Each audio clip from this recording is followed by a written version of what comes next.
નમસ્તે મિત્રો, આજના આ વિડીયોમાં અમે ચર્ચા કરીશું કે તમે તમારા ઘરમાંથી નકારાત્મક ઉર્જાને કેવી રીતે દૂર કરી શકો છો।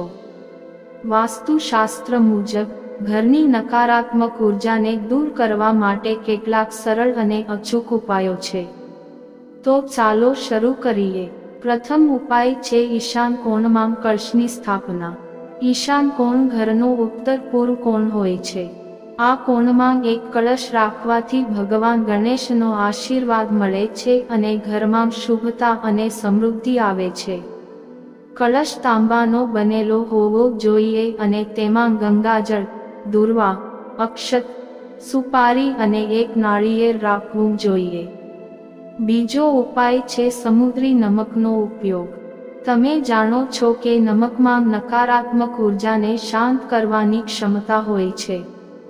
એથી તમારે તમારા ઘરના ફર્શને સાફ કરતા વખતે પાણીમાં સમુદ્રી મીઠું નાખવું જોઈએ। પણ યાદ રાખો, આ ઉપાય તમારે ગુરુવારે ન કરવો જોઈએ। આ સાથે તમારે તમારા ઘરના કોના-કોનામાં કાચના બર્તનમાં સમુદ્રી નમક રાખવું જોઈએ। આથી તમારા ઘરથી નકારાત્મકતા દૂર રહેશે અને તમને શુભ ફળ મળશે। ત્રીજો ઉપાય છે પંચમુખી હનુમાનની તસવીરનો પ્રયોગ। જો તમારું પ્રવેશ દ્વાર દક્ષિણ દિશામાં હોય તો તમારે તમારા ઘરના પ્રવેશ દ્વાર પર પંચમુખી હનુમાનની તસવીર લગાવવી જોઈએ। આ તસવીર તમને બુરી નજર, દુર્ભાગ્ય અને દુશ્મનોથી બચાવશે અને તમારા ઘરમાં સકારાત્મક ઉર્જા ફેલાવશે। આ એક બહુ શુભ અને ફળદાયી ઉપાય છે। સાથે તમારે તમારા ઘરમાં જ્યાં પણ વાસ્તુ દોષ હોય ત્યાં કપૂર રાખવું જોઈએ। જ્યારે તે કપૂર ખતમ થાય ત્યારે તમારે ફરી કપૂર રાખવું જોઈએ। આથી તમારા ઘરમાં ધન, સમૃદ્ધિ અને ખુશહાલીની વૃદ્ધિ થશે। ચોથો ઉપાય છે ઘડિયાળની દિશાનું ધ્યાન રાખવું। વાસ્તુ મુજબ ઘડિયાળ તમારા ઘરની ઉર્જાને વધારે છે। એથી તમારે તમારા ઘરમાં બધી ઘડિયાળને ચાલુ રાખવું જોઈએ। જો તમારી પાસે કોઈ ઘડિયાળ બંધ હોય તો તમારે તેને તરત જ ઠીક કરાવવું કે ફેંકી નાખવું જોઈએ, કારણ કે આ અડચણની નિશાની છે। બધી ઘડિયાળ ઉત્તર કે ઉત્તર પૂર્વ દિશામાં લગાવવી જોઈએ। પાંચમો ઉપાય છે તમારા પરિવારની ફોટાઓનો પ્રયોગ। લિવિંગ રૂમમાં તમારા પરિવારની ફોટાઓ લગાવવાથી રિશ્તાઓમાં મજબૂતી અને સકારાત્મકતા આવે છે। આ ફોટાઓ ઘરમાં સકારાત્મક ઉર્જાની સાક્ષી છે। મહેમાનોને આ ફોટાઓ જોવા મળે તેવી જગ્યાએ લગાવવી જોઈએ। આથી તમારા ઘરમાં સકારાત્મક ઉર્જા બની રહેશે। છઠ્ઠો ઉપાય છે તુલસીનું છોડ જરૂર લગાવવું।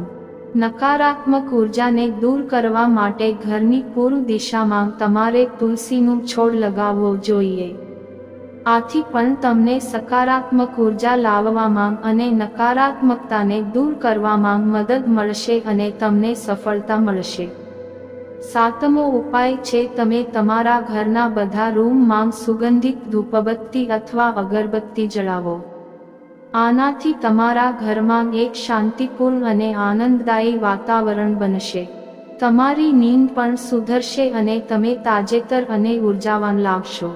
સુગંધિત ધૂપબત્તી અને અગરબત્તી તમારા ઘરમાં કોઈ પણ નકારાત્મક ઉર્જાને દૂર કરી નાખે છે। આઠમો ઉપાય છે તમે તમારા ઘરના પ્રવેશદ્વાર પર ઘોડાની નાળ લગાવો। ઘોડાની નાળને ઉપર તરફ પોઇન્ટ કરતા હોય તો વધુ સારું, કારણ કે માનવામાં આવે છે કે ઘોડાની નાળ તમારા ઘરમાં સમસ્ત શુભ ઉર્જાને આકર્ષિત અને સંગ્રહે છે। ઘોડાની નાળ લગાવવાથી તમારા ઘરમાં ધન પણ વધે છે અને તમે કોઈ પણ પ્રકારની નકારાત્મક ઉર્જાથી મુક્ત થાઓ છો। આ રીતે તમે આ 8 ઉપાયનો ઉપયોગ કરીને તમારા ઘરમાં પોઝિટિવ એનર્જી વધારી શકો છો। આશા કરું છું કે આ વિડીયો તમને સારો લાગ્યો હશે। આવા જ વિડીયો જોવા માટે અમારી ચેનલને સબસ્ક્રાઇબ કરો। હવે મળીશું આગલા વિડીયોમાં, ત્યાં સુધી રાધે રાધે।